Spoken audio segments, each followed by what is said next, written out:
이 시간 하나님께서 우리에게 주시는 말씀은 요나서 3장 1절부터 10절까지의 말씀입니다. 구약성경 1288면에 있습니다. 제가 봉독해 드리겠습니다. 여호와의 말씀이 두 번째로 요나에게 임하니라. 이르시되 일어나 저 큰 성읍 니느웨로 가서 내가 내게 명한 바를 그들에게 선포하라 하신지라. 요나가 여호와의 말씀대로 일어나서 니느웨로 가니라. 니느웨는 사흘 동안 걸을 만큼 하나님 앞에 큰 성읍이었더라. 요나가 그 성읍에 들어가서 하루 동안 다니며 외쳐 이르되 40일이 지나면 니느웨가 무너지리라 하였더니 니느웨 사람들이 하나님을 믿고 금식을 선포하고 높고 낮은 자를 막론하고 굵은 베옷을 입은지라. 그 일이 니느웨 왕에게 돌림에 왕이 보좌에서 일어나 왕복을 벗고 굵은 베옷을 입고 제 위에 앉으니라. 왕과 그의 대신들이 조서를 내려 니느웨에 선포하여 이르되 사람이나 짐승이나 소떼나 양떼나 아무것도 입에 대지 말지니 곧 먹지도 말 것이요 물도 마시지 말 것이며 사람이든지 짐승이든지 다 굵은 베옷을 입을 것이요 힘써 하나님께 부르짖을 것이며 각기 악한 길과 손으로 행한 강포에서 떠날 것이라. 하나님이 뜻을 돌이키시고 그 진노를 그치사 우리가 멸망하지 않게 하시리라. 그렇지 않은 줄을 누가 알겠느냐 한지라. 하나님이 그들이 행한 것 곧 그 악한 길에서 돌이켜 떠난 것을 보시고 하나님이 뜻을 돌이키사 그들에게 내리리라고 말씀하신 재앙을 내리지 아니하시리라. 아멘. 지금도 예상치 못한 하나님의 은혜가 이어지고 있음을 믿습니다. 아멘. 요즘 세상은 개인주의적인 성향이 강화해져서 다 자기 잘난 맛에 살아가는 것을 볼 수가 있습니다. 그래서 내가 잘나고 잘돼서 잘된 것이지 누구의 덕이고 누구의 은혜라고 잘 생각하지 않은 것 같습니다. 그러다 보니까 서로 잘났다고 자신을 높이고 자기를 주장하기도 합니다. 그렇지만 과연 우리가 잘나서 지금까지 오게 된 것입니까? 모든 것은 하나님의 은혜인 줄로 믿습니다. 이 은혜는 히브리어로 헤세드, 구약에서 245회나 등장하고 있는데요. 원어적인 의미에서 헨이라는 단어는 이 구부린다라는 의미가 있습니다. 위에서 아래로 베푸는 호의를 의미합니다. 윗사람이 아랫사람에게 베푸는 것을 은혜다라는 거죠. 또 신약의 헬라어로는 카리스라고 그러는데 156회나 등장하고 있고요. 동사형으로 보면 카이로인데 즐거워하다, 번성하다, 인사하다, 환영하다, 선물하다라는 그런 의미입니다. 이 헬라 사람들도 이 카리스란 단어를 굉장히 좋아했다고 합니다. 다른 사람으로부터 보상이나 호의를 기대하지 않는 관용을 표현하기 위해서 이런 단어를 자주 사용했다고 합니다. 바울도 이 단어를 예수 그리스도의 십자가의 사랑으로 값없이 주시는 하나님의 선물을 표현할 때 이 카리스를 표현하고 있습니다. 에베소서 2장 8절 9절 말씀인데요.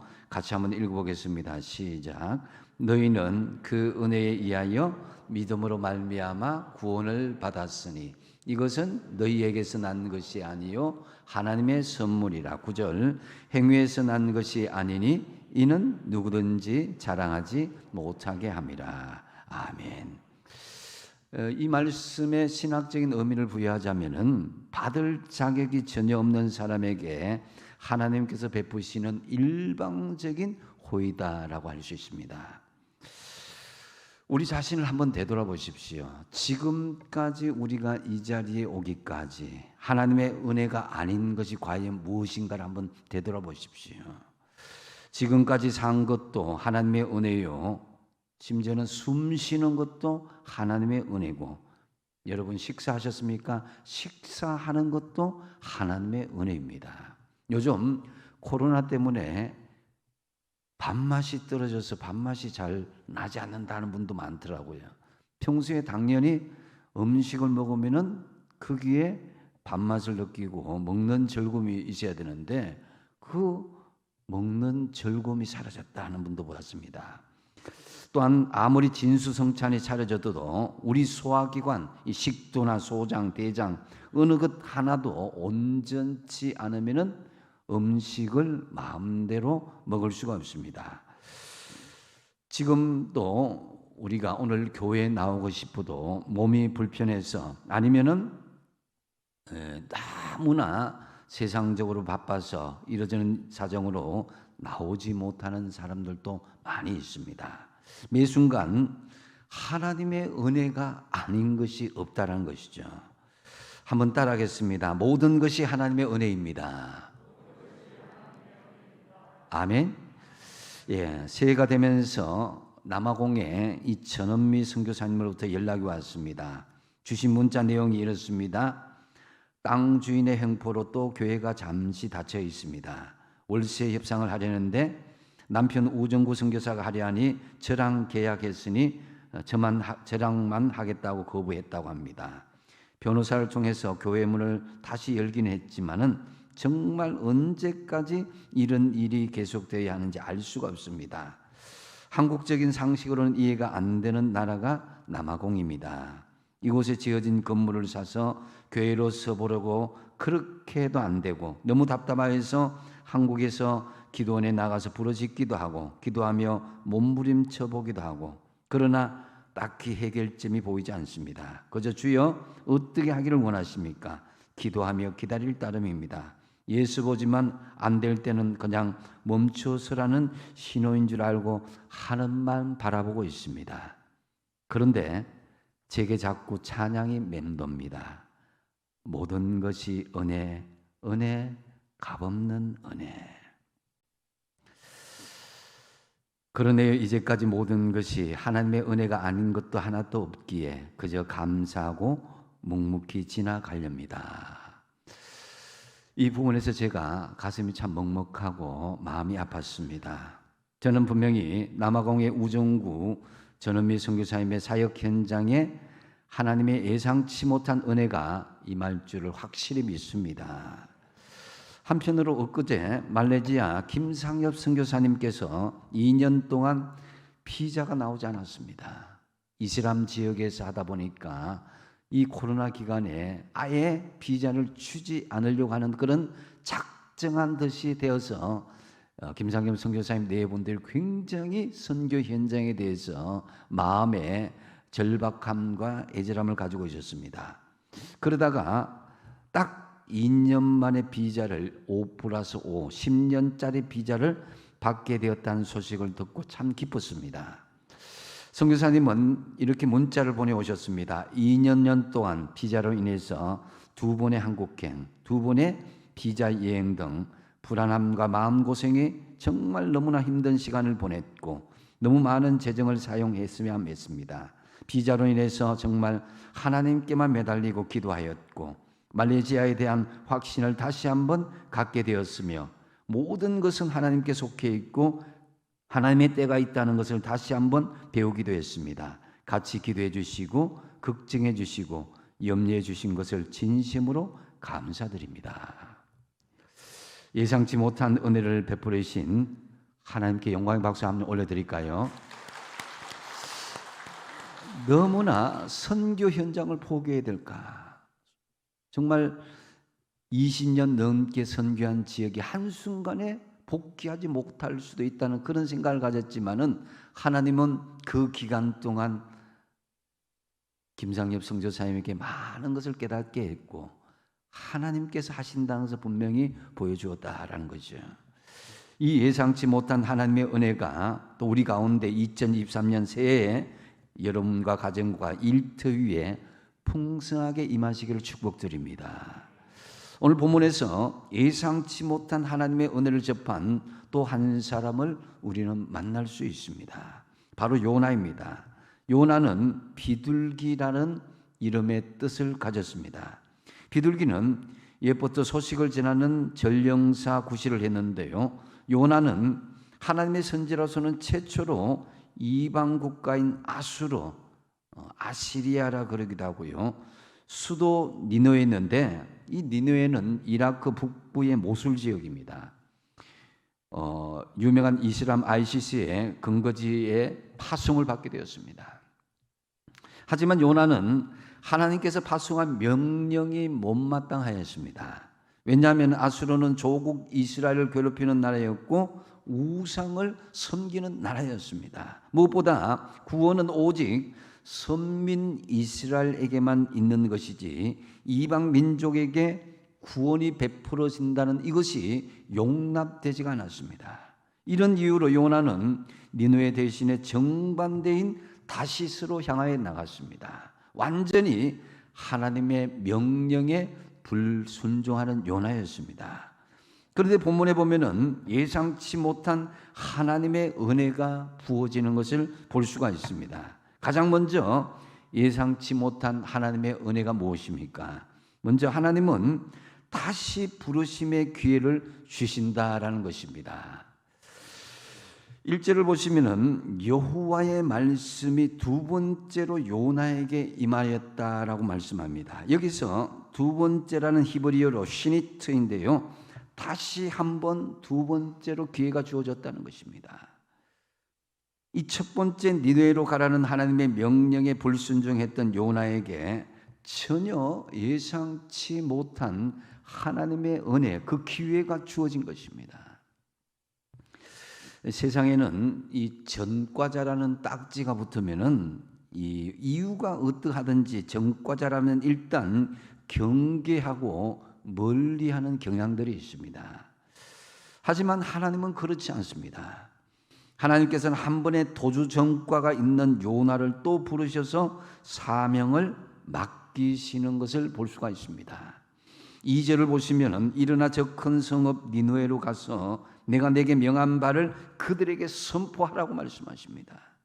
가끔씩 교회에서 새해 사명을 받게 되면은 우선은 회피하고 도피하고자 하는 사람들이 있습니다. 그러면 저는 생각합니다. 이것은 사람이 주는 사명이 아니라 하나님이 주시는 것인데 얼마나 하나님의 마음이 아플까 이런 생각을 해봅니다. 세상의 직장에서 만약에 여러분에게 새로운 직위를 준다면은 어찌 함부로 못하겠다고 하겠습니까? 하물며 하나님의 사명은 더하여야 되지 않겠습니까? 그런데 하나님은 왜 실망을 안겨진 도피한 요나를 또 구차하게 또 찾으시는 것입니까? 하나님께서 사람이 없으십니까? 얼마든지 부를 사람은 많습니다. 그럼에도 불구하고 왜 하나님은 요나를 또 부르셔서 끝까지 사명을 맡기시는 것입니까? 그것은 우리 하나님은 사람을 한번 콕 집으시고 점 찍으시고 하나님께서 마음에 구원하시고자 그들을 사용하시고자 하면은 포기하지 않으시는 분이시기 때문입니다. 한번 따라할까요? 하나님은 나를 끝까지 포기하지 않으신다. 아멘. 내가 포기하면 포기하였지 하나님은 나를 포기하지 않는다는 거예요. 모세는 40년 동안 양치기 노릇을 하다 보니까 이전에 애굽의 왕자 노릇하던 40년의 품위는 온데간데 없이 다 사라졌습니다. 나이도 80이나 먹었습니다. 그럼에도 하나님은 모세를 다시 불렀습니다. 하나님께서 모세를 찾아가서 이스라엘을 구원하라고 바로를 만나라고 하자 모세의 심정이 어떻겠습니까? 나는 못 갑니다. 나는 혀가 뻣뻣합니다. 말재주가 없습니다. 40년 동안 광야에서 처박혀서 양이나 쳤는데 나 같은 것이 어디로 나갑니까? 나 못합니다. 그러면서 자학하고 몇 번을 못 가겠다고 버티어도 하나님은 어떻게 하십니까? 포기하지 않으십니다. 결국 달래고 달래어서 모세를 보내십니다. 베드로도 마찬가지입니다. 베드로는 3년 동안 예수님을 따라다녔지만은 죄 없는 스승을 모른다고 부인하고 제 목숨만 살겠다고 주랭날친 비겁한 인간이었습니다. 그러나 주님이 포기했습니까? 주님은 부활하신 그 이후에 갈릴리 바닷가에 요한을 찾아가서 베드로를 찾아가서 요한의 아들 시몬아 내가 나를 사랑하느냐 세 번이나 이렇게 물으면서 내 양을 먹이라 하시면서 베드로를 다시 보내는 것을 볼 수가 있습니다. 우리 하나님이 이런 분이십니다. 우리는 어떻습니까? 우리는 분명히 과거에 부끄러운 것이 있습니다. 얼마든지 있을 것입니다. 도저히 하나님 보시기에 가망이 없는 전력들이 있습니다. 그럼에도 오늘까지 우리가 망하지 않고 지금까지 이 자리에 있게 된 것은 하나님의 은혜가 아닙니까? 여러분, 다른 사람은 몰라도 나와 하나님은 다 알고 있는 어두운 부분이 있고 과거에 부족한 부분이 전력들이 다 있습니다. 맞잖아요. 하나님은 우리가 범죄하고 100번이라도 돌이키고 회개하면 그것을 덮어주시고 다시 기회를 주시는 분이란 것입니다. 이것이 바로 우리가 예상치 못한 하나님의 은혜다라는 거죠. 세상은 과거가 있는 사람에게 기회를 잘 주진 않지만은 하나님은 그렇지 않다는 것을 우리가 감사할 수 있길 바랍니다. 베드로의 비겁한 과거를 덮으셨던 하나님, 다윗의 더러운 과거를 덮으셨던 하나님, 그리고 오늘 요나의 옹졸한 과거 허물을 덮으셨던 하나님은 오늘 우리의 허물을 덮어주시고 기회를 베푸시기를 원한다는 것을 믿으시기 바랍니다. 그런데 그 기회는 영원히 오지는 않습니다. 오늘 요나에게 두 번째 왔을 때 요나는 그 기회를 놓치지는 않았습니다. 그런데 이 절대 증명의 기회를 요나는 그것을 이행하기는 하지만은 불성실하게 설렁설렁 이행하는 것을 볼 수가 있습니다. 3절 하반절에 보면은 니느웨는 3일 동안 걸어야 할 만큼 큰 성읍이었습니다. 이 니느웨 성은 내성이 약 한 13km, 외성이 약 한 100km 되는 거대한 성읍입니다. 한번 그림을 잠깐 보여줄 수 있으면 좋겠는데, 이 니느웨 성은 그래서 내성과 외성 사이에는 농사를 짓고 강이 흘러갈 정도로 엄청나게 큰 성읍이었고 100만이 넘는 사람들이 거주하고 있었습니다. 그런데 4절을 보십시오. 4절 한번 읽어볼까요? 본문 4절입니다. 시작. 요나가 그 성읍에 들어가서 하루 동안 다니며 외쳐 이르되 40일이 지나면 니느웨가 무너지리라 하였더니, 자, 3일 길을 다녀야 될 니느웨를 며칠 다녔습니까? 하루끼만 다니면서 외치는 것을 볼 수가 있습니다. 그것도 간단하게 40일이 지나면 무너지리라. 니느웨 백성들이 어떻게 해야 살 수 있는지, 왜 무너지는지에 대한 이유도 전혀 언급이 없고 그냥 40일이 되면 무너지리라. 그것을 하루길만 다니고 외쳤습니다. 그러면 이 요나가 왜 이렇게 불성실한 태도로 하나님의 사명을 수행했을까요? 그 이유는 먼저 이기심과 선민사상이 있었습니다. 니느웨는 적국의 수도요 이스라엘을 괴롭히는 원수나라였습니다. 그러기에 그들은 망해야 되고 심판을 받아야 한다고 생각했습니다. 오직 이스라엘 백성들만 하나님께서 택하신 구원하여 주시는 잘못된 선민의식을 가지고 있었습니다. 또한 복음에 대한 편견을 가지고 있었습니다. 나 한 사람이 외친다고 누가 회개하겠나. 그래서 적극적으로 외치지 않고 설렁설렁 외친 거예요. 니느웨 도성에는 좌우를 분별치 못하는 사람이 12만 명인데 언제 그 많은 사람에게 외치며 누가 그 소리를 듣고 돌아오겠는가라는 그런 편견이 있었습니다. 여기에서 이 요나의 모습에서 우리의 모습을 찾아볼 수 있지는 않습니까?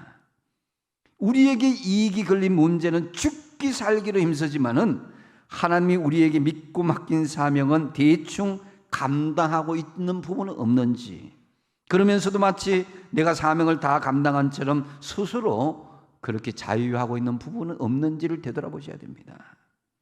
영적으로 무디고 또 사랑 없고 하나님의 마음을 조금 더 헤아리지 못하는 요나를 끝까지 포기하지 않으시고 부르시고 사용하신 하나님께서 오늘 나와 여러분 지금 서시고자 하는 것입니다. 참으로 나의 죄 많고 비겁하고 연약한 모습을 보지 마시고 요나에게 두 번째 기회를 주신 하나님을 바라보시고 믿음으로 순종하시기 바랍니다. 그러자 두 번째로 예상치 못한 하나님의 은혜가 부어졌습니다.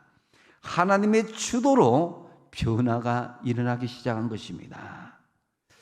5절, 6절 말씀 같이 한번 읽어보겠습니다. 시작. 니느웨 사람들이 하나님을 믿고 금식을 선포하고 높고 낮은 자를 막론하고 굵은 베옷을 입은지라. 6절. 그 일이 니느웨 왕에게 들림에 왕이 보좌에서 일어나 왕복을 벗고 굵은 베옷을 입고 제 위에 앉으니라. 아멘. 40일이 지나면 니느웨는 무너진다라는 요나의 하룻길 외침에 니느웨는 회개로 발칵 뒤집히는 것입니다. 하나님의 주도로 놀라운 변화가 일어나게 되는 것입니다. 니느웨 백성들이 먼저 하나님을 믿게 되고 또한 금식을 선포하게 되고 또한 남녀노소 굵은 베옷을 입게 되고 왕이 굵은 베옷을 입으며 회개하는 모습을 볼 수가 있습니다. 심지어 7절 8절에 보면은 왕이 직접 조서를 내려서 모든 악한 길에서 떠날 것을 명령하는 것을 볼 수가 있습니다. 완전히 예상하지 못한 일입니다. 요나가 외쳤던 경고의 메시지 하나가 이토록 엄청난 결과를 가져오리라고는 아무도 생각하지 못했을 것입니다. 세상에 이런 결과를 누가 기대했겠습니까? 오히려 우리가 보통 상식적으로 생각하면 웬 정신 나간 놈이 저렇게 정신 나간 소리를 하겠나 이렇게 무시해버리거나 나라의 치안을 위협하는 불순 세력이라고 체포해야만 되는 것이 일반적인 예측입니다. 제가 만약에 이 울산 거리를 떠돌아다니면서 40일이 지나면 울산을 무너질 것입니다, 망할 것입니다 이렇게 했다고 합시다. 어떤 결과가 나타나겠습니까? 울산 호계교회 김모 목사가 정신이 돌았다고, 별 정신 나간 놈 다 있네 하면서 무시하든지 저거 간첩이 아닌가 하면서 아마 신고해 버릴 수도 있습니다. 전혀 예상치 못한 결과가 일어나는 것, 이것이 이 니느웨의 성에 나타난 것입니다. 요나 한 사람의 경고로 말미암아서 전 국민적인 회개 운동이 일어나게 된 것이죠. 한번 상상해 보십시오. 물고기 뱃속에서 3일 동안 있다가 나왔기 때문에 얼굴도 벌겋게 뜬 데다가 머리털도 헝클어지고 노숙자처럼 된 그 남자, 쳐다보면 웃음부터 나올 정도로 몰골을 한 그 남자가 그 성이 무너진다고 외치고 다녔다고 가정해 보십시오. 조롱거리나 구경거리밖에 되지 않았을 것입니다. 하지만 요나가 하나님의 말씀을 외치자 전혀 예상치 못한 결과가 일어났습니다. 요나의 말은 딱 4마디입니다. 40일이 지나면 니느웨가 무너지리라. 40일이 지나면 니느웨가 무너지리라. 히브리 원문에도 보면 호드 아르바임 욤 베네니테 네파게츠 이렇게 딱 5마디로 나와 있습니다. 그런데 이 간단한 말씀을 듣고 성경 최대의 집단 회심의 역사가 일어난 거예요. 베드로도 그 예루살렘의 변화가 일어났지만 3,000명, 5,000명이 일어났지만은 100만 명에 가까운 사람들이 회개하고 하나님 앞으로 돌아왔으니 이만큼 큰 사건이 어디 있겠습니까? 이것은 우리에게 무엇을 예시하고 있는 것입니까? 예상치 못한 은혜는 내가 일으키는 것이 아니라 누가 주도하신다고요? 하나님이 주장하신다는 거죠. 우리는 다만 순종하고 전하면 되는 것입니다. 특별히 다음 주간에는 온 가족, 친지, 친구, 이웃들이 만나는 설날 명절입니다. 우리 주변에 맡겨진 한 영혼을 천하보다 귀한 존재로 여기십시오. 요나처럼 편협한 생각을 버리십시오. 구원받을 사람, 구원받지 못할 사람, 복음을 받을 사람, 복음을 받지 못할 사람, 내가 정하는 것이 아닙니다. 복음 전도의 편견을 버리시고 전하기만 하시고 마음의 감동이나 변화는 성령 하나님께 맡기시기 바랍니다. 하나님은 한 영혼도 망하지 않고 모든 사람이 구원받기를 원하십니다. 우리가 구원을 선포할 때 예상치 못한 하나님의 구원의 은혜가 부어질 줄로 믿으시기 바랍니다. 계란으로 바위치기라는 이런 속담도 있지만 하나님께서 주도하신다면 계란으로 바위를 깨트릴 수 있습니다. 지금 요나의 상황이 그랬습니다. 요나가 입을 열자 아무도 예상치 못한 놀라운 변화가 일어났습니다. 하나님께서 주도하시니까 가능하였습니다. 다윗이 골리앗을 무너뜨린 것처럼 전혀 가능성이 없어 보이나 하나님께서 주도하시니까 예상치 못한 하나님의 은혜가 부어진 것입니다. 저는 25년 전에 청년들을 데리고 몽골 선거 현장을 갔을 때 지금 생각해도 어떻게 그런 일이 있을 수 있나라고 되새김질해 봅니다. 당시 공산국가에 공개적으로 복음을 전하지 못하는 상황이었는데 그때 청년들이 그곳에 복음을 전하게 해달라고 간절히 기도했을 때에 선교사님으로부터 연락이 왔습니다. 어떤 마을의 촌장이 찾아와서 선교사님께 정식으로 요청했다는 거예요. 자기 동네를 복음으로 전하게 해달라고, 복음의 말씀을 듣고 싶다고. 그럴 경우는 가능했다는 것입니다. 그랬을 때 저희들이 청년들과 같이 그 몽골의 선교 현장에 갔을 때에 하나님께서는 장신대 선교팀과 합류하도록 했습니다. 그것도 계획한 것이 아니었습니다. 그러면서 거기에서 교회를 개척하게 되고 수많은 사람들의 회심을 경험할 수가 있었습니다. 우리가 계획하기에는 정말 과연 될까 하지만 하나님께서는 놀라운 계획하심으로 준비하시고 이루신다는 것을 발견할 수가 있었습니다. 여러분, 지금 세상에 많은 사람들이 영적인 일에는 점점 흥미를 잃어가고 있습니다. 관심 바뀝니다. 이런 사람들을 향해서 하나님의 심판과 구원의 메시지를 전하는 것은 요나의 외침과 같이 한편으로는 요나 스스로 생각하기를 공허하게 전달될 수도 있다라는 생각을 가질 수도 있습니다. 그럴지라도 우리는 이 세상을 향해서 하나님의 복음을 외쳐야 합니다. 그러면 예상치 못한 하나님의 은혜가 부어져서 놀라운 변화가 일어나게 될 것입니다. 내 주도가 아니라 하나님의 주도로 그 역사가 일어나게 될 것입니다.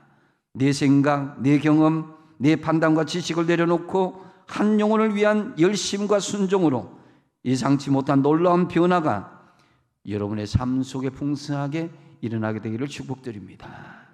이제 말씀을 맺습니다. 사도 바울은 평생을 주의 복음을 위해서 수고를 많이 하였습니다. 열심히 일했습니다. 하지만 자신이 수고한 덕택으로 잘 된 것이 아니라 하나님의 은혜임을 고백하고 있는 것을 볼 수가 있습니다. 고린도전서 15장 9절 말씀입니다.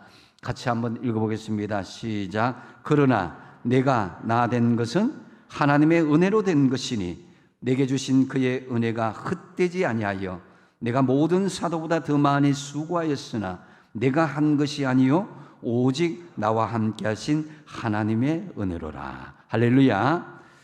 내가 일했습니다. 내가 노력하였습니다. 내가 힘썼습니다. 그러나 내 힘으로 잘 된 것이 아니라 어떻게 될까요? 하나님의 은혜로 된 것입니다. 나의 나 된 것은 하나님의 은혜 외에는 없습니다. 교회 공동체도 마찬가지입니다. 성도란 말은 은혜의 길에 들어선 사람을 말합니다. 자신의 잘한 것은 뒤로 감추고 다른 사람의 잘한 것을 높여주는 것이 성도의 삶인 것입니다. 그래서 여러분 한번 옆에 있는 분들한테 다시 한번 축복하겠습니다. 다 하나님의 은혜입니다.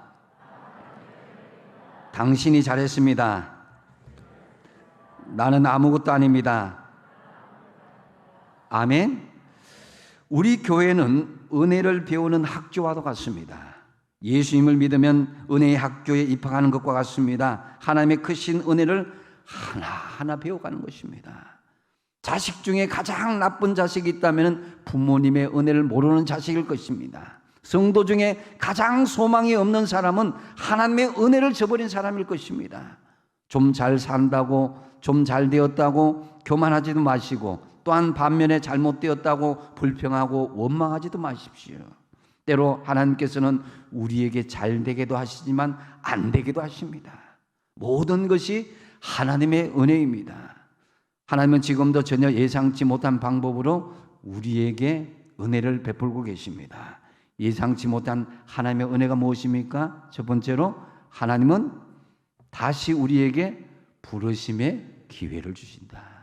그 기회는 영원하지 않지만 지금 내게 부르심의 기회를 주실 때에 앞선 불순종의 삶과 실패와 죄악된 삶에서 다시 하나님께서는 우리에게 부르심의 기회를 주실 때에 마지막이란 생각으로 그 순종하시는 여러분이 되시기 바랍니다. 또 예상치 못한 또 한 가지 은혜는 뭡니까? 내가 주도하는 것이 아니라 하나님의 주도로 변화가 일어난다는 거죠. 우리는 약하고 부족하여도 하나님은 우리를 사용하셔서 놀라운 변화를 일으키시는 그런 놀라운 계획들이 있습니다. 다만 나의 인간적인 편견이나 계산들, 그리고 나의 부족함까지도 하나님께 맡기고 나아가는 것이 중요한 것입니다. 그래야 할 때 우리가 예상치 못한 놀라운 하나님의 은혜가 우리에게 임하게 될 것입니다. 이러한 하나님의 은혜가 2023년 새해에 저와 여러분의 삶 속에 풍성하게 임하시게 되기를 축복드립니다. 기도하겠습니다.